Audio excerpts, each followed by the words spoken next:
Avant de parler de tactique, parlons d'esprit. Car la séduction n'est pas une affaire de mots, mais une affaire de posture intérieure. Il est facile d'être calme quand la mer est d'huile, mais c'est dans la tempête que l'on reconnaît le capitaine. Le silence qu'elle t'a imposé était une tempête émotionnelle. Son retour est une vague scélérate. Pour affronter cela, il nous faut la sagesse des anciens. L'empereur philosophe Marc Aurèle, dans ses Pensées pour moi-même, nous a laissé cette image puissante d'une virilité absolue. Sois comme le promontoire contre lequel les flots se brisent sans relâche. Il tient bon, et autour de lui s'apaise le bouillonnement de l'écume. Voilà ce que tu dois être aujourd'hui. Un promontoire, un rocher. Elle est la vague, elle est le chaos, l'émotion changeante, le flux et le reflux. Toi, tu es la stabilité. Si tu bouges, si tu t'effrites parce qu'elle t'a envoyé un simple « salut », tu n'es pas un rocher, tu es du sable. Et le sable, la mer l'emporte toujours. Bienvenue sur cette chaîne. Ici, nous ne faisons pas de la drague de bas étage, nous forgeons le caractère. Si tu veux construire cette forteresse intérieure, si tu veux comprendre les mécanismes profonds de l'attraction et ne plus jamais être esclave de tes émotions, alors rejoins notre fraternité. Prends une seconde, maintenant, pour t'abonner à la chaîne YouTube Âme Stoïque. C'est ici que tu découvriras chaque jour les secrets d'une séduction précieuse, pertinente et inébranlable. Ne sois plus spectateur de ta vie sentimentale, deviens-en le maître. Partie 1. L'anatomie du silence. Pourquoi revient-elle? Il faut que tu comprennes une chose fondamentale, une vérité qui fait mal, mais qui libère. Son retour ne signifie pas nécessairement qu'elle t'aime. Je sais, c'est dur à entendre. Tu as envie de croire aux contes de fées, au scénario romantique où elle a réalisé son erreur en regardant la pluie tomber par la fenêtre. C'est possible, mais c'est rare. En psychologie comportementale, son retour s'explique souvent par 3 vecteurs que tu dois identifier avant même de songer à taper la première lettre de ta réponse. Le premier vecteur, c'est la curiosité narcissique. Elle t'a quitté ou ghosté parce qu'elle pensait pouvoir trouver mieux, ou parce qu'elle s'ennuyait. Elle est partie explorer le monde, pensant que l'herbe était plus verte ailleurs. Mais voilà, le monde est cruel. Elle a peut-être rencontré des hommes qui l'ont déçue, qui l'ont utilisée. Et soudain, elle ressent un vide. Elle a besoin de validation. Elle se demande « Est-ce qu'il est toujours là? Est-ce que j'ai toujours ce pouvoir sur lui ?» Son message est un sonar. Elle envoie une onde pour voir si l'objet, toi, est toujours à la même place. Si tu réponds tout de suite avec enthousiasme, tu lui confirmes quel est le prix et que tu es l'option de secours. Le deuxième vecteur, c'est la peur de la perte. Si tu as appliqué le silence radio, si tu as continué à vivre ta vie, à poster des photos où tu as l'air heureux, à avancer dans tes projets, elle le sent. Les femmes ont une intuition redoutable pour sentir quand un homme est en train de passer à autre chose. Ce n'est pas qu'elle veut te récupérer, c'est qu'elle ne supporte pas l'idée que tu ne sois plus à elle. C'est de la possessivité, pas de l'amour. C'est l'enfant qui a jeté son jouet, mais qui pleure quand un autre enfant s'approche pour le ramasser. Le troisième vecteur, et c'est le seul qui nous intéresse vraiment, c'est le redret sincère. C'est le moment où la nostalgie l'emporte, où les souvenirs de votre intimité, de tes mains sur elle, de vos rires, de cette connexion unique remontent à la surface. Mais attention, même si c'est du regret, si tu lui ouvres la porte trop grand, trop vite, ce regret se transformera en mépris. J'aimerais que tu me dises en commentaire, là maintenant, quelle a été l'excuse la plus bidon qu'une femme t'ait donnée après être revenue d'un long silence? J'étais débordée? J'ai perdu mon téléphone? Écris-le en commentaire, partage ton expérience avec la communauté. Ça nous aide tous à voir clair dans leur jeu. Partie 2. L'erreur fatale. La réponse émotionnelle. Imaginons la scène. Tu reçois ce message. « Coucou, ça fait longtemps ?» La plupart des hommes, 90% d'entre eux, vont commettre l'erreur fatale. Ils vont répondre « Ah, salut, oui c'est vrai, je m'inquiétais, comment tu vas ?» Ou pire, le message passif-agressif. « Tiens, tu te souviens que j'existe? Pourquoi est-ce une erreur ?» Dans le premier cas, tu montres que tu as passé ton temps à attendre. Tu valides son comportement. Tu lui dis « Tu peux me traiter par le silence, m'ignorer Et dès que tu claques des doigts, je suis là, souriant et disponible. Tu tues le désir. Le désir naît du manque et de l'admiration. On n'admire pas un paillasson. Dans le second cas, l'agressivité montre que tu es blessé. Si tu es blessé, c'est qu'elle a du pouvoir sur toi. Elle se dit « Waouh, je l'ai vraiment touché. Il est encore accroché. » C'est une victoire pour son ego, pas pour toi. Tu dois comprendre la psychologie du coup irrécupérable. Si elle n'a aucun effort à faire pour revenir dans ta vie, ta valeur perçue est nulle. Une femme tombe amoureuse de l'homme dont elle doit gagner l'attention, pas de celui qui la donne gratuitement. C'est ici qu'intervient la notion de détachement stoïque. Ce n'est pas de l'indifférence feinte, c'est une maîtrise réelle. Tu n'es pas fâché, tu n'es pas triste, tu n'es pas excité. Tu es au-dessus. Tu observes la situation avec la froideur d'un chirurgien. Je vais te donner les scripts exacts dans un instant, des phrases précises mot pour mot. Mais avant, il faut que tu saches que gérer le retour d'une ex ou d'une conquête n'est qu'une infime partie de l'équation. La vraie puissance réside dans ta capacité à incarner cet homme stoïque au quotidien, pas seulement par SMS. C'est pour cela que j'ai condensé des années d'analyse et de pratique dans un ouvrage spécifique.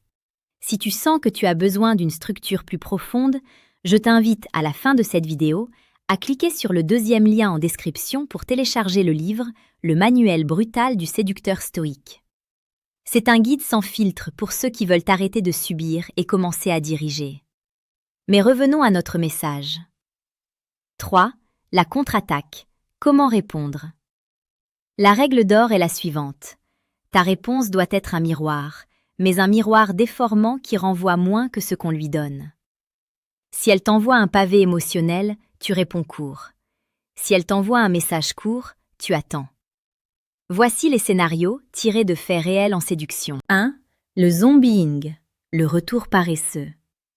Elle envoie « Salut » ou « Ça va » ou pire, juste un emoji. C'est une insulte à ton intelligence. Elle teste le terrain avec le minimum d'effort. Ta réponse? Le silence. Oui, tu as bien lu, tu ne réponds pas. Pas tout de suite. Tu attends 24 heures, voire 48 heures. Pourquoi? Parce qu'un salut, après 3 mois de silence, ne mérite pas ton attention immédiate. Si tu dois répondre après ce délai, tu restes poli mais distant, sans aucune question de relance. Exemple, « Salut Sophie, tout va bien de mon côté, mes projets avancent, j'espère que tu vas bien. » Point. Pas de « et toi ?» Pas de « qu'est-ce que tu deviens ?» Tu fermes la boucle. Si elle veut vraiment te parler, elle devra faire un effort, elle devra relancer la conversation. Tu la forces à investir. 2. La nostalgie manipulatrice. Elle envoie « Je suis passée devant notre restaurant préféré, j'ai pensé à toi. » C'est plus subtil, elle touche à l'émotion, elle essaie de réveiller le souvenir romantique. Ici, la psychologie nous dit qu'elle cherche une connexion émotionnelle. Vampirisme émotionnel. Ta réponse? Tu dois rester positif, mais ne pas plonger dans le passé. Exemple, c'est un excellent restaurant, en effet. J'espère que tu profites bien de ta soirée. Tu valides le lieu, pas la nostalgie. Tu restes courtois, mais tu ne dis pas « moi aussi je pense à toi ». Tu gardes le mystère. Elle va se demander « pourquoi n'est-il pas touché? A-t-il rencontré quelqu'un d'autre? A-t-il oublié nos moments ?» C'est ce doute qui va réactiver son désir. 3. La demande de rencontre directe. Elle envoie « Il faut qu'on se voie, j'ai besoin de te parler. » C'est souvent le signe d'une crise de son côté ou d'un besoin urgent de validation. Ne cours pas. Ne dis pas « oui » quand tu veux, où tu veux. Ta réponse? Vérifie ses intentions et impose ton cadre. Exemple, « Salut Marie, je suis très pris cette semaine avec mon travail et sport. Quel est le sujet ?» Le « quel est le sujet » est brutal mais nécessaire. Il lui rappelle qu'elle a perdu le privilège de ton temps illimité. Tu n'es plus son petit ami disponible 24 heures sur 24. Tu es un homme occupé. Si elle veut te voir, elle doit avoir une raison valable. La psychologie du temps et de l'espace. Pourquoi ces réponses fonctionnent-elles? Parce qu'elles subvertissent ses attentes. Dans la vie quotidienne, nous sommes habitués à la gratification instantanée.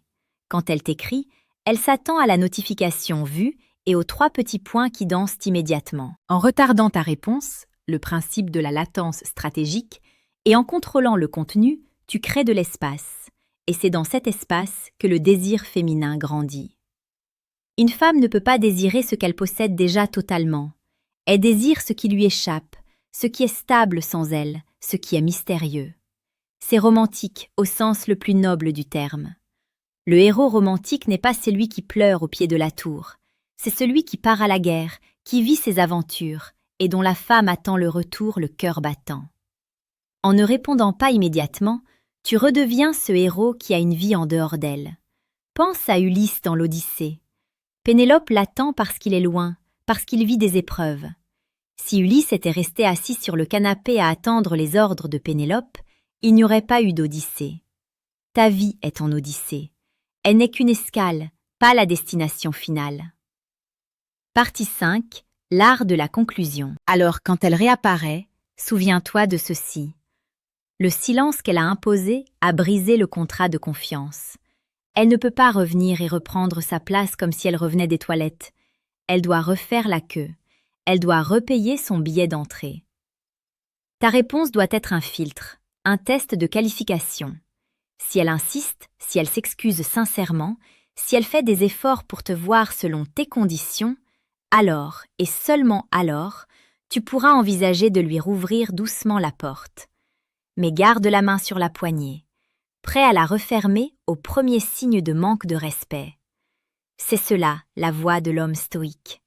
Aimer, oui. Désirer, oui. Mais ne jamais, jamais sacrifier sa dignité sur l'autel d'une attention féminine passagère. N'oublie pas une chose essentielle. Tu es le prix. Ton temps est ta ressource la plus précieuse, car c'est la seule chose qu'on ne peut pas te rembourser. Ne le gaspille pas pour quelqu'un qui ne savait pas en apprécier la valeur hier. Si cette vidéo t'a ouvert les yeux, si tu as ressenti cette vérité vibrer en toi, ne pars pas sans laisser une trace. Laisse un commentaire, mets un j'aime, c'est le carburant de notre guerre contre la médiocrité. Et surtout, si ce n'est pas encore fait, abonne-toi maintenant à la chaîne YouTube Âme Stoïque. Rejoins les rangs de ceux qui savent. 6. La réplique de l'ego, le shit test. Tu as envoyé ta réponse stoïque, courte, froide, polie mais distante. Tu as posé ton téléphone. Maintenant, le véritable jeu d'échecs commence. Il faut que tu saches que ta nouvelle attitude va la déstabiliser. Elle a l'habitude que les hommes rampent. En te tenant debout, tu deviens une anomalie dans sa matrice. Et que fait-on face à une anomalie ? On la teste. Prépare-toi, car sa réponse ne sera probablement pas douce. Elle va tenter ce qu'on appelle en psychologie évolutive un test de congruence. Elle veut vérifier si ta solidité est réelle ou si c'est juste une façade. Elle risque de répondre quelque chose comme « T'es bizarre en ce moment » ou « Tu fais la gueule » ou plus agressif « Ok, si tu t'en fous, laisse tomber ». Si tu paniques ici, si tu réponds « Mais non, pas du tout, je voulais juste dire que… » Tu as perdu. Tu viens de briser le cadre. Tu t'es justifié. Le roi ne se justifie pas devant ses sujets. Voici la philosophie d'Épictète à appliquer ici. Ce ne sont pas les choses qui troublent les hommes, mais l'opinion qu'ils se font des choses. Son message agressif n'est pas une attaque, c'est une demande de rassurance déguisée. Elle veut savoir si elle peut encore t'ébranler émotionnellement. Ta réponse au test, l'amusement détaché. Tu ne te défends pas, tu ne l'attaques pas, tu restes imperturbable. Si elle dit « T'es bizarre », tu réponds « Je suis juste concentré sur mes objectifs, mais je suis curieux de savoir ce qui te fait dire ça. » Tu retournes la charge de la preuve. C'est elle qui doit s'expliquer, pas toi. C'est une technique de renversement psychologique redoutable. Tu restes le rocher. 7. Le rendez-vous, l'arène des sens. Supposons que tu aies tenu bon. Ta froideur a attisé son feu. Elle a fini par accepter tes conditions. Vous allez vous voir. C'est là que je veux que tu sois le plus romantique, mais d'un romantisme sombre et viril. Oublie les fleurs et les compliments excessifs. Ce soir-là, tu dois être une énigme. Le lieu ? Choisis un endroit où l'on peut parler, mais où l'atmosphère est tamisée. Une ambiance feutrée où les ombres dansent sur les visages. Quand elle arrive, Ne te lève pas précipitamment comme un valet. Accueille-la avec un sourire lent, mesuré. Regarde-la dans les yeux. Pas ce regard fuyant de l'homme intimidé, mais le regard perçant de celui qui lit l'âme. Sénèque disait « Le plus grand obstacle à la vie est l'attente, qui espère demain et néglige aujourd'hui. » Ce soir-là, tu n'attends rien d'elle. Tu n'attends pas un baiser, tu n'attends pas de sexe, tu n'attends pas une promesse. Tu es là, ancré dans le présent, à savourer l'instant. Cette absence d'attente est l'aphrodisiaque le plus puissant qui existe. Pourquoi? Parce que les femmes sont habituées aux hommes qui veulent quelque chose. Elles sentent la faim, la soif de validation. Si tu es rassasié par ta propre vie, tu deviens intrigant, tu deviens dangereux. Au cours de la conversation, laisse des silences. La plupart des hommes ont peur du silence. Ils le comblent avec des paroles inutiles, des blagues nerveuses. Toi, tu vas utiliser le silence comme une caresse. Quand elle finit une phrase, ne réponds pas tout de suite. Regarde ses lèvres, puis remonte à ses yeux. Laisse passer 2-3 secondes. Laisse la tension monter. Laisse-la se demander « À quoi pense-t-il » C'est dans ce silence que les cœurs s'emballent. C'est là que l'imagination féminine prend le relais et commence à construire une image idéalisée de toi. Tu ne dis rien, et pourtant tu dis tout. Tu lui dis « Je suis à l'aise avec moi-même. Je n'ai pas besoin de meubler le vide pour me sentir exister. » 8. La sagesse du recul et la rareté. Tu dois comprendre un concept économique de base appliqué aux relations humaines. La loi de l'offre et de la demande. Plus une ressource est abondante, moins elle a de valeur. Plus elle est rare, plus elle est chère. Pendant ce rendez-vous, ne te livre pas totalement. Garde une part de mystère. Parle de tes passions avec feu, mais reste évasif sur tes sentiments pour elle. Sois une livre dont on a envie de tourner les pages, pas un tract publicitaire qu'on lit en 1 seconde et qu'on jette. Rappelle-toi de Socrate, qui par sa maïeutique ne donnait jamais les réponses, mais posait les questions. Fais de même. Fais-la parler d'elle. Les gens adorent parler d'eux-mêmes. En l'écoutant réellement, sans l'interrompre pour parler de toi, tu lui offres un miroir narcissique irrésistible. Elle repartira en se disant « Cet homme me comprend comme personne », alors que tu n'as presque rien dit. C'est la magie de l'écoute active stoïcienne. L'après, ne pas retomber dans le piège. Le rendez-vous s'est bien passé. Il y a eu cette électricité, peut-être un contact physique, une main effleurée, ce frisson qui parcourt l'échine. Tu rentres chez toi. Le piège se referme maintenant. L'euphorie. Tu as envie de lui envoyer « C'était génial, tu m'avais manqué ». Stop. Souviens-toi du manuel. Souviens-toi de la discipline. Si tu lui écris immédiatement après, tu effaces toute la tension que tu as construite. Tu dois la laisser mariner dans le souvenir de la soirée. Laisse-la se coucher en pensant à toi. Laisse-la se réveiller en vérifiant son téléphone. C'est cruel? Non, c'est nécessaire. C'est nécessaire pour qu'elle comprenne que ta présence est un cadeau, pas un dû. Laisse passer la nuit. Laisse passer la matinée suivante. Si elle t'écrit en premier, c'est gagné. Tu as inversé la polarité. Elle est passée de celle qui est poursuivie à celle qui poursuit. Si elle ne t'écrit pas, attends le milieu de la journée suivante pour envoyer un message sobre, lié à un élément de votre conversation, sans effusion sentimentale. Messieurs, ce que nous venons de voir va bien au-delà d'une simple technique de drague par SMS. C'est une philosophie de vie. Répondre à une femme qui revient après le silence, c'est répondre à la vie qui nous teste. La vie va te frapper, t'ignorer, te mettre à terre. Si tu pleurniches, la vie t'écrasera. Si tu te relèves, calme, impassible, et que tu la regardes droit dans les yeux avec un demi-sourire, la vie te respectera. Et les femmes sont le reflet de la vie. Ne cherche pas à avoir cette femme. Cherche à devenir l'homme que cette femme rêverait d'avoir. La nuance est immense. L'un est un mendiant, l'autre est un empereur. Les stoïciens nous enseignent l'ataraxie, l'absence de trouble, la tranquillité de l'âme. C'est ton arme la plus séduisante. Dans un monde d'hommes hystériques, faibles et émotionnels, l'homme calme est roi. Si tu veux aller plus loin, Si tu veux que je t'accompagne pas à pas dans cette transformation, n'oublie pas que le savoir ne vaut rien sans l'action. Premièrement, abonne-toi à la chaîne Âme Stoïque. Fais partie de l'élite. Deuxièmement, pour ceux qui sont prêts à investir sur eux-mêmes, le lien vers le manuel brutal du séducteur stoïque est juste en dessous, dans la description. C'est plus qu'un livre, c'est ton passeport pour une liberté relationnelle totale. Ne sois plus jamais une option, sois la priorité, sois stoïque, prends soin de toi.